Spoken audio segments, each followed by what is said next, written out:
ప్రొద్దుటూరు నియోజకవర్గ ప్రజలందరికీ మీ సోదరుడు రాచమల్లు హృదయపూర్వకంగా నమస్కరిస్తూ, ఒక 4 రోజులు 5 రోజులు వారం కిందటనో మన పెద్ద ఆయన గౌరవనీయులు మన ఎమ్మెల్యే గారు నంద్యాల వరదరాజిరెడ్డి గారు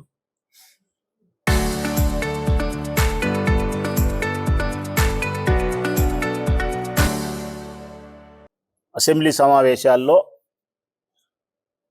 మా ప్రొద్దుటూరులో 3 సంవత్సరాల కిందట బస్టాండ్ మొదలుపెట్టినారు. అది ఇంకా అసంపూర్ణంగా ఉంది, దుర్భరమైనటువంటి పరిస్థితుల్లో ఉంది. ప్రజలు బస్సులు ఎక్కాలంటే చాలా ఇబ్బంది పడుతున్నారు. కాబట్టి ఆ అసంపూర్ణంగా ఉండబడినటువంటి ఆ బస్టాండ్ను మన ప్రభుత్వంలో పూర్తి చేయడానికి నిధులు కేటాయించాలా అధ్యక్ష. ఇది మన పెద్ద ఆయన మాట్లాడిన మాటలు. ప్రజలు మీరేమనుకుంటారు?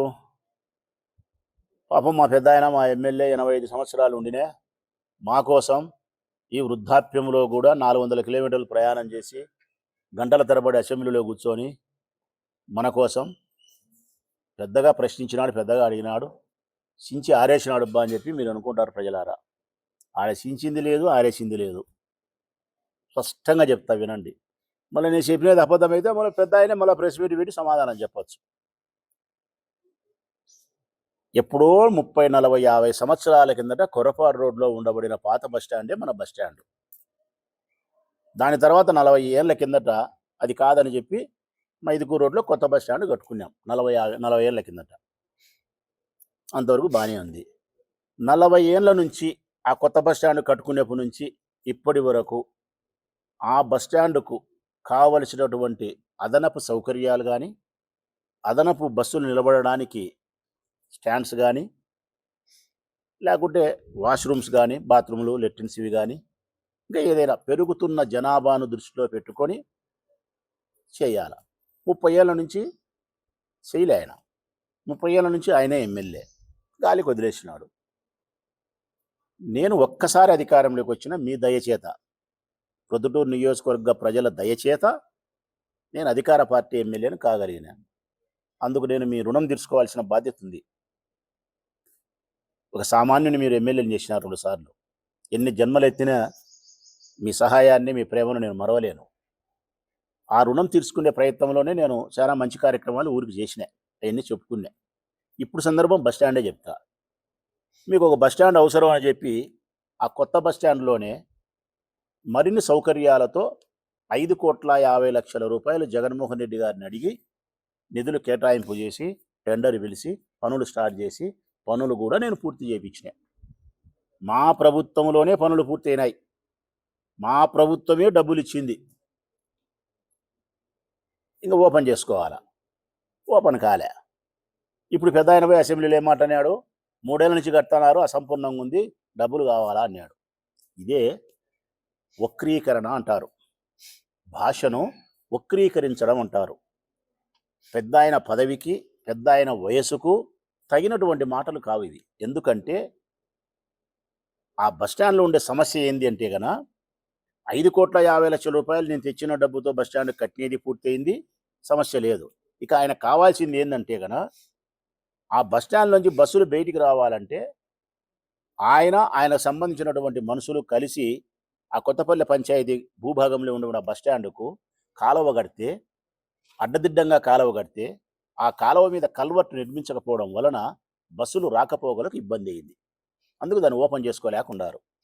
ఆ బస్సు కల్వర్ట్ పూర్తి చేయాలంటే 14 లక్షలు కావాలి. అది ఇప్పుడు పంచాయతీలో 14 లక్షలు పెట్టినారు. టెండర్ కూడా అయినట్టే ఉందనుకుంటా. రేపో మాపో పని మొదలు పెడితే 2 నెలలకో 3 నెలలకో ఆ కల్వర్ట్ పూర్తి అయితే కనుక ఇక బస్సులు జరుగుతాయి. అంటే మేము తెచ్చిన 5,50,00,000 రూపాయల పని పూర్తయి మా ప్రభుత్వంలోనే జరిగింది. ఏమీ పెండింగ్ లేదు. నువ్వు అడిగింది ఏంది? బస్సులు తిప్పకపోవడానికి కారణం ఏంటంటే కల్వర్ట్ కట్టుకోక 14 లక్షలు. నువ్వు అడిగిన నిధులు ఏంది పైన అంటే గన గ్యారేజ్లో నీళ్లు నిలబడుతున్నాయి. బస్సులు రాత్రి ఇంటికి వచ్చినాక గ్యారేజ్లో నిలబెట్టుకుంటారు కదా, గ్యారేజ్లో తయారు చేసుకుంటారు కదా రిపేర్లు. ఆడ వర్షం వచ్చే నీళ్లు నడుములోతు నిలబడుతున్నాయి. బస్టాండ్లో కూడా నీళ్లు మోకాల లోతు నిలబడుతున్నాయి. ఆ మోకాల లోతు అంటే నేను కట్టించిన బస్టాండ్ కాకుండా ముందు 30 ఏళ్ళ కిందట అటువైపు ఉండే బస్టాండ్ ఉంది కదా, అక్కడ ఫుట్పాత్ మీద బస్సు నిలబడే చోట నీళ్లు నిలబడుతున్నాయి. ఆ నీళ్లు నిలబడకుండా ఉండడం కోసము, గ్యారేజ్లో నీళ్లు నిలబడకుండా ఉండడం కోసము ఎత్తు చేయాలి. ఆ ఎత్తు చేసేదానికి డబ్బులు కావాలి. ఎందుకు కావాలా? ఇప్పుడు నేను కొత్తగా మళ్ళీ 5.5 కోట్లు పెట్టి బస్టాండ్ కట్టించినది అద్భుతంగా ఉంది, నీళ్లు నిలబడవు. ఆ పక్క చూస్తే నీళ్ళు నిలబడతాయి. అందుకు దాన్ని కూడా దీని లెవెల్కి తీసుకురావాలి. దానికి ఒక 70 లక్షలు, ₹1,00,00,000 ఎంతో 2 కోట్లు ఎంతో సమ్ అమౌంట్ అవసరమవుతుంది. ఇది ఆయన అడగాల్సినది. నేనైతే ఏం చెప్తా, ఆయన ప్లేస్లో ఉంటే, అదే ప్లేస్లో నేను కన్నా ఎమ్మెల్యేగా ఉంటే నేనేం చెప్తా, వైఎస్ఆర్ కాంగ్రెస్ పార్టీ అధికారంలో ఉన్నప్పుడు గత ఎమ్మెల్యే 5,50,00,000 పెట్టి బస్టాండ్ పూర్తి చేసినాడు అధ్యక్ష. సంతోషం, ఆయనకు ధన్యవాదాలు, కృతజ్ఞతలు. అయితే ఈ బస్టాండ్ పక్కనే ముందు నుంచి మా ఉండబడిన బస్టాండ్కు నీళ్లు నిలబడుతున్నాయి, తగ్గయింది. లోపల గ్యారేజ్లో కూడా నీళ్లు నిలబడుతున్నాయి. కాబట్టి ఆ గ్యారేజ్ని ఎత్తు చేసుకోవాల్సిన అవసరం ఉంది. ముందు ఉండబడిన బస్టాండ్ని ఎత్తు చేసుకోవాల్సిన అవసరం ఉంది. కాబట్టి దానికి నిధులు కేటాయించండి అని అడుగుతా. మరి ఈయనెట్లు అడిగినాడు? అశ్వత్థామ అత కుంజరహ, ఇది ఆయన అడిగిన విధానం. అశ్వత్థామ అనే ఏనుగును భీముడు చంపినాడంట. కానీ ద్రోణునికి అట్ట చెప్పలే.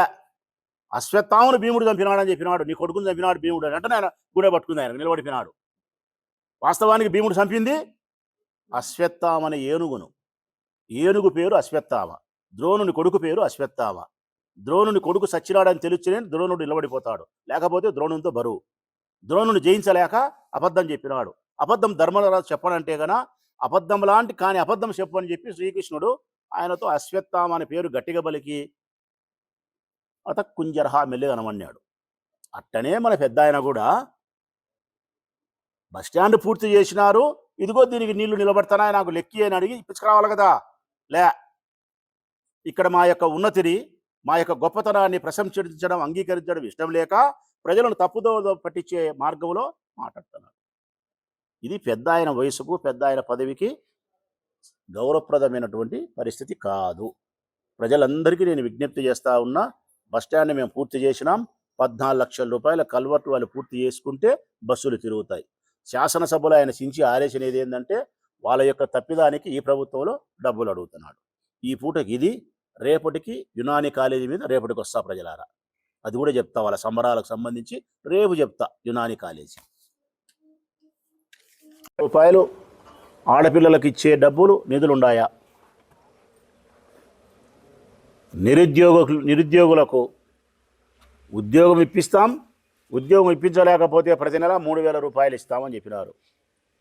ఇప్పటి వరకు 3,000 రూపాయలు మీరు ఇవ్వకపోవడం, పైగా 20 లక్షల ఉద్యోగాల్లో 20 ఉద్యోగాలు ఇవ్వకపోవడం, పైగా మీరు చెప్పిన మరొక అబద్ధం, అధికారంలోకి వచ్చిన తర్వాత స్కిల్ డెవలప్మెంట్ను అనుసంధానం చేసి నిరుద్యోగులందరికీ నైపుణ్యం కలిగిన వృత్తులలో నైపుణ్యం ఇప్పించి వాళ్ళకు ఉద్యోగ ఉపాధి అవకాశం కల్పిస్తామని చెప్పినారే.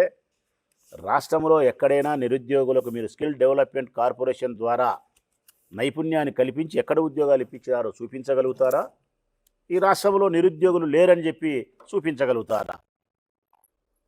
మరి నిరుద్యోగులను లేకుండా మీరు చేయలేనప్పుడు ఆ నిరుద్యోగులకు భృతి ప్రతి నెల 3,000 రూపాయలు మీరు ఇవ్వలేదు. ఈ బడ్జెట్లో నిధులు కేటాయింపు లేదు. మరి దీనికైనా మీరు సమాధానం చెప్పాలి కదా. దీనికైనా సమాధానం చెప్పాలి కదా.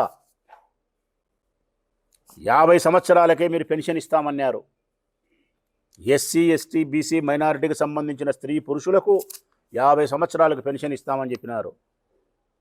అట్లా 50 సంవత్సరాలు నిండిన వాళ్ళు ఈ రాష్ట్రంలో దాదాపు 20-25 లక్షల మంది ఉన్నారు. మరి వాళ్లకు నిధులు ఈ బడ్జెట్లో కేటాయించినట్టు ఎక్కడ మాకైతే కనిపించలే మీరు ప్రవేశపెట్టిన బడ్జెట్లో. మరి ఆ ఊర్లో ఉండే ఎమ్మెల్యేలు ఆ ఊర్లో బయటకు వచ్చి ప్రజలకు ఇదిగో ఈ బడ్జెట్లో 50 ఏళ్ళకు పెన్షన్ మేము కేటాయించినాము ఈ నిధులు అని చెప్పి, లేకపోతే ఈ 1,500 రూపాయలు మేము ఆడవాళ్ళకు మహిళల కోసం కేటాయించినామని చెప్పి ధైర్యంగా ప్రెస్ ముందుకు వచ్చి చెప్పగలుగుతారా అని అడుగుతాను నేను. రైతులకు 20,000 రూపాయలు చెప్పినారు పెట్టుబడి సాయం. 2 బడ్జెట్లు అయిపోయి 3వ బడ్జెట్. ఈ 3వ బడ్జెట్లో కూడా రైతుల కోసం మీరు ఇస్తానన్న 20,000 రూపాయలకు కావలసిన నిధులను కేటాయించలే. అరకొరకే 30,000 రూపాయలు ఎగరగొట్టినారు రైతులకు. పోయిన సంవత్సరం 20, పోయిన సంవత్సరం 20, 40,000 రూపాయలు ఇవ్వాలా. టోటల్గా ఇప్పుడు మీరు ఇచ్చినది 10,000 రూపాయలు. 30,000 రూపాయలు ఎగరగొట్టినారు. ఈ సంవత్సరం ఇవ్వాల్సిన రైతులకు 20,000 రూపాయలు కూడా నిధులు ఎంత కేటాయించినారు అని చూస్తే 58 లక్షల మందికి కావలసిన డబ్బును మీరు నిధులు కేటాయించలే, మళ్ళీ ఇదిలు ఇచ్చినారు. ఆ ఇదిలు ఇచ్చిన దాంట్లో కూడా ఖర్చు చేస్తారో ఖర్చు చేయరో కూడా తెలియదు. అమ్మఒడి అంతే, 80 లక్షల మంది పిల్లలకు డబ్బులు ఇవ్వాల్సి మీరు 50 లక్షల మందికి ఇచ్చినారు, 30 లక్షల మందికి ఎగరగొట్టినారు. ఈ సంవత్సరం కూడా 30 లక్షల మందికి ఎగరగొట్టడానికి రంగం సిద్ధం చేస్తూనే బడ్జెట్లో నిధులు మీరు కేటాయించినారు. అది కూడా 15,000 రూపాయలు ఇయ్యలే, 10,000 ఇచ్చినారు, 8,000 ఇచ్చినారు, 12,000 ఇచ్చినారు. మరి వీటినన్నిటికీ ఏ నియోజకవర్గంలో ఉండే ఆ నియోజకవర్గ తెలుగుదేశం పార్టీ కూటమికి సంబంధించిన ఎమ్మెల్యే ఇట్లా బహిరంగంగా మీడియా ముందుకు మాలాగా వచ్చి ఇట్లా మీ వాళ్ళను కూర్చోబెట్టుకొని మేము చేసే విమర్శలకు మీరు సమాధానము ప్రజల కోసమైనా చెప్పగలుగుతారా? ప్రజల కోసమైనా. ఇక వ్యవసాయానికి సంబంధించి మాట్లాడాల్సి వస్తే ఈ ప్రభుత్వాన్ని ఉప్పు పాతరేసినా తప్పులేదు. వ్యవసాయానికి సంబంధించి మీరు చేసిన ద్రోహమైతే ఈ ప్రభుత్వానికి ఉప్పు పాత్ర వేసినా కూడా తక్కువ కాదు. ఎందుకంటే మీరు చేసిన అన్యాయం అంతా ఇంత కాదు రైతు బిడ్డలకు. మొట్టమొదటిది 20,000 రూపాయలు పెట్టుబడి సాయం ఇస్తామని చెప్పి మొదటి సంవత్సరం 20,000 రూపాయలు ఎగరగొట్టడం, రెండవ సంవత్సరం బడ్జెట్లో మేము ఇస్తామని చెప్పి కేటాయించి 10,000 ఇచ్చి 10,000 ఎగరగొట్టడం, ఈ మూడవ సంవత్సరం కూడా 20,000 రూపాయలు ఇవ్వడానికి కావాల్సినటువంటి నిధులను మీరు కేటాయించకపోవడం. రెండవది అత్యంత దుర్మార్గం. మీ ప్రభుత్వం ఏర్పడిన తర్వాత 4 ప్రకృతి వైపరీత్యాలు సంభవించినాయి. ఇప్పటికీ 4 సంభవించినాయి మీ ప్రభుత్వం ఏర్పడిన తర్వాత. మీడియా సోదరులకు కూడా తెలుసు. ప్రతి ప్రకృతి వైపరీత్యం సంభవించినప్పుడు మేము ప్రెస్ మీట్ పెట్టి చెప్పినాం ఎంత నష్టం జరిగింది, పశువులు ఎన్ని చనిపోయినాయి, గృహాలు ఎన్ని పోయినాయి, డబ్బులు ఎంత నష్టం జరిగింది, పంట నష్టం ఎంత జరిగింది, పెట్టుబడి ఎంత పోయింది. 4 ప్రకృతి వైపరీత్యాలు జరిగితే ప్రజలారా, ఈ 4 ప్రకృతి వైపరీత్యాలకు సంభవించినప్పుడు జరిగిన నష్ట పరిహారాన్ని ఈ ప్రభుత్వం, కూటమి ప్రభుత్వం ఒక్కదానికి డబ్బులు ఇలే. ఒక్క ప్రకృతి వైపరీత్యానికి కూడా మీరు డబ్బులు కట్టలే. మిమ్మల్ని ఈ ప్రభుత్వాన్ని ఉప్పు పాత్ర వేయాలన్నా వేయకూడదా? ఇంత బడాయి మాటలు ఎందుకు మీకు? నేను చెప్పింది కూతలని. ఇది కూతల ప్రభుత్వమే, చేతల ప్రభుత్వం కాదు. ఇంకా దారుణము అన్యాయం ఏంటంటే కదా, చాలా అన్యాయం ఏంటంటే కదా, 25-26 సంవత్సరానికి సంబంధించి 25-26 సంవత్సరానికి సంబంధించి 25-26 రబీ కాలానికి సంబంధించినటువంటి పంటల బీమా చేసుకునే దానికోసం రాష్ట్ర ప్రభుత్వం జీవో విడుదల చేయలే. ఒక రైతు తన పంటకు బీమా చేసుకోవాలంటే ఈ రాష్ట్ర ప్రభుత్వము జీవోని విడుదల చేయాలంటే అవకాశాన్ని కల్పించాలి. కేంద్ర ప్రభుత్వంతో టైఅప్ అయి రాష్ట్ర ప్రభుత్వం చెల్లించాల్సినటువంటి బీమా కోసం చెల్లించాల్సినటువంటి డబ్బును చెల్లిస్తూ పంట నష్టం జరిగితే ఇవ్వాల్సినటువంటి బీమా సౌకర్యాన్ని పొందడానికి రాష్ట్ర ప్రభుత్వం సహకారాన్ని అందిస్తూ జీవో విడుదల చేయాలి. ఇంతవరకు ఏ ప్రభుత్వమైనా ఈ సౌకర్యాన్ని కల్పించింది?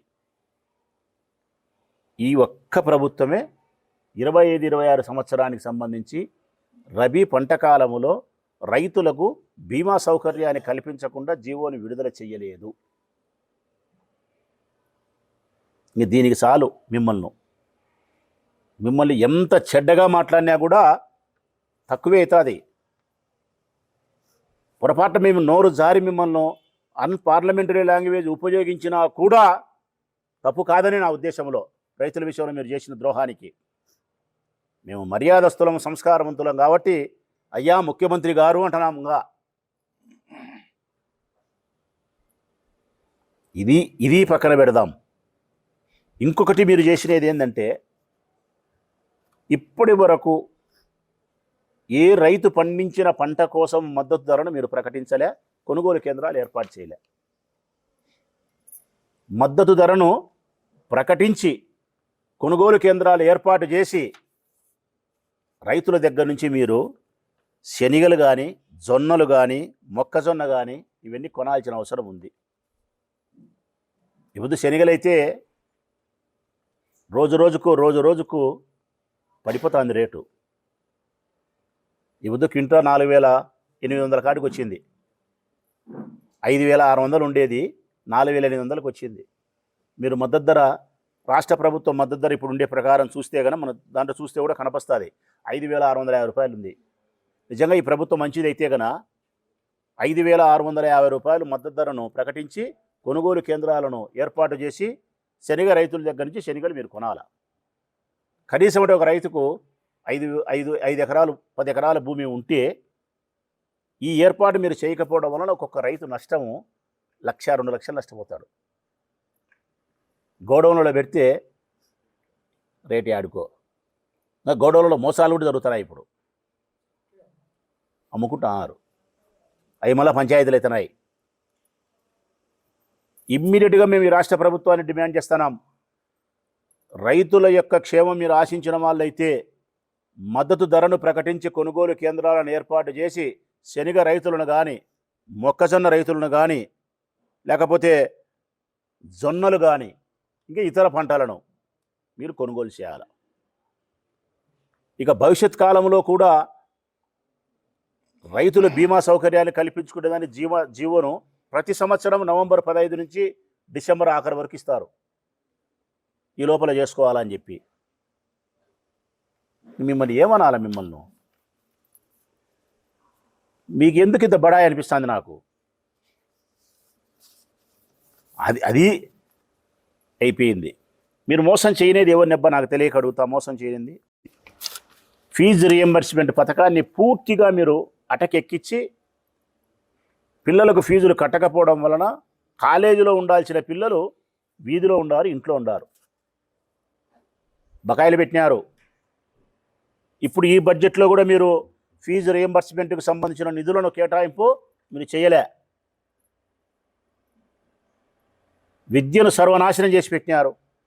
జగన్మోహన్ రెడ్డి ఏ రోజైతే దిగిపోయినాడో అధికారం నుంచి, మీరు అధికారంలోకి వచ్చినారో ఆ రోజు నుంచి ఈ రాష్ట్రం సర్వనాశనం. ఆ సర్వనాశనంలో ప్రప్రదంగా సర్వనాశనం అయిపోయినది విద్యా విధానం. ఆ విద్యా విధానంలో కూడా మీరు చేసిన తప్పిదం ఏంటంటే, ఆ విద్యా విధానంలో కూడా దీంట్లో నేను చదివితే నాకు అర్థమవుతా ఉంది. టోఫెల్ రద్దు చేసినారు, సెంట్రల్ సిలబస్ రద్దు చేసినారు, ఐబీలు రద్దు చేసినారు. మంత్రితో నిన్న చెప్పిస్తున్నారు శాసనసభలో. సెంట్రల్ సిలబస్ రద్దంట, ఐబీ రద్దంట. జగన్మోహన్ రెడ్డి ఏదైతే విద్యార్థుల కోసం తీసుకొచ్చినాడో వాటిని రద్దు చేసినారు. ఫీజు రియంబర్స్మెంట్ కంప్లీట్గా బకాయిలు అట్నే పెట్టినారు.